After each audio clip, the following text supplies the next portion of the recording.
Okay, this is the video for January 21st, 2015. As you can see, very bad day for me. Today I pretty much gave back everything I made this month. It wasn't quite as much on the pip basis, but I'm actually negative on the months now after commission, so yep, not exciting stuff.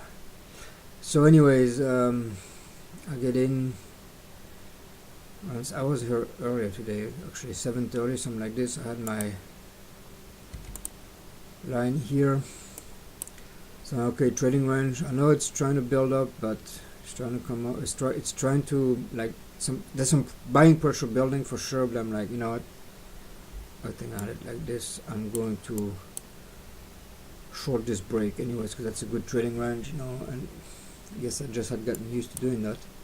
And it's been working. I mean, most 80% they say of breakouts of trading ranges fail. So anyway, so not a bad. I mean, I got the very top of that bar here, but then it only gave me, and it gave me like 6-7 ticks. Didn't take it. Then I had 10 pips later.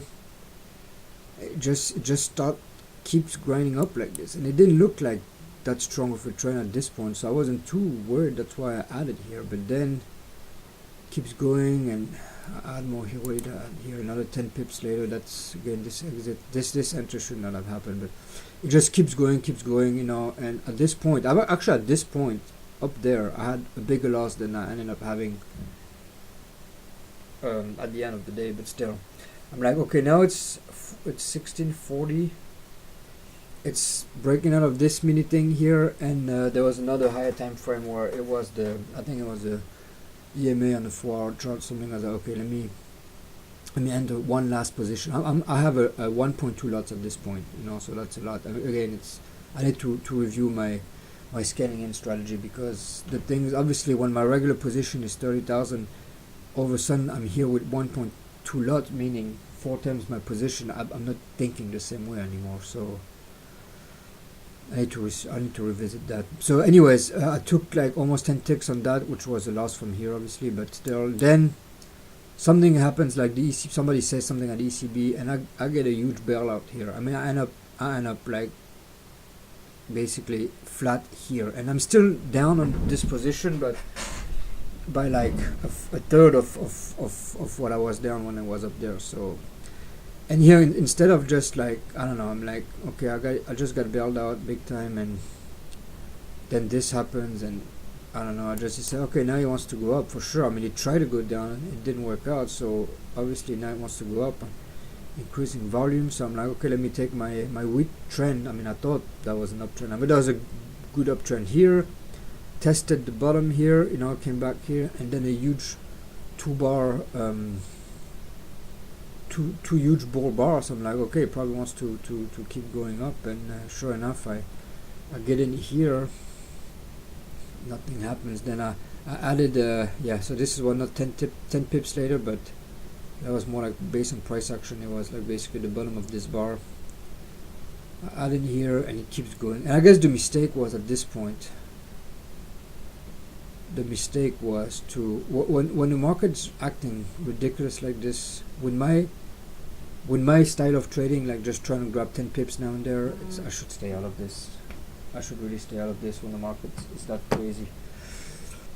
But I guess it's lesson learned, right? So yeah, add here, doesn't do anything. Then I want to add here because it's the EMA, and I'm still like emotionally not myself. I mean, I'm so like mad at the situation, at myself actually, for putting myself in this situation, that I failed to add. And sure enough, a huge bounce. I failed to get out at the break even here, so actually let me take a little bit, shave off half of this new position, get back in here, take a few pips, back in here, take a few pips, but still there's a few wins here, but still like mini wins, whereas my losses are like huge, you know. And then I'm here, I'm like down like 70 pips on a day, and it's the time I usually stop trading anyways, and for some reason I don't know, I felt like I had to make up for it. Sure enough, okay, 200 EMA, let me short. I usually never trade that late in the day anyway, so let me short that. Then I get really mad, let me add more. And again, I'm not thinking clearly, I just took like 1 pip and then 6 I think on that one. Whereas if I had just left it alone, stuck to my plan, which is to enter, add, and get out at break even, I would have had my 10 pips on this whole thing.